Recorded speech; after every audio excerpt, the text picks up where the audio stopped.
அகங்காரம். ஸ்லோகம் 103.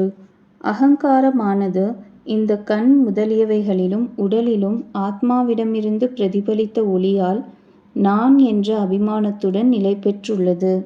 ஸ்லோகம் 104. அகங்காரம் அது என்று உணர வேண்டும். இது செயல் புரிபவன் அனுபவிப்பவன் என்ற அபிமானம் கொள்வது, மேலும் சத்துவம் முதலிய குணங்களுடைய கூட்டுறவால் விழிப்பு, கனவு, உறக்கம் என்ற 3 நிலைகளையும் அனுபவிக்கிறது. ஜாக்ரத்தில் ரஜோகுணமும், ஸ்வப்னத்தில் சத்வகுணமும், சுஷுப்தியில் தமோகுணமும் மேலிட்டிருக்கும். ஸ்லோகம் 105. விஷயங்களின் அனுகூல நிலையில் இன்புறுவதாகவும் அனுகூலம் இல்லாத நிலையில் துன்புறுவதாகவும் இது உள்ளது. இன்பமும் துன்பமும் அதினுடைய குணங்கள், எப்பொழுதும் ஆனந்த வடிவாகிய ஆத்மாவினுடைய குணங்கள் அன்று.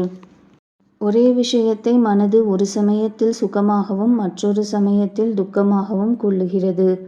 ஒருவனுக்கு சுகமாயிருப்பது மற்றொருவனுக்கு துக்கமாயிருக்கிறது. ஆகையால் சுகமும் துக்கமும் விஷயத்தில் இல்லை, மனதில்தான் உள்ளது. ஆத்மா எப்பொழுதும் ஆனந்தமாய் உள்ளது.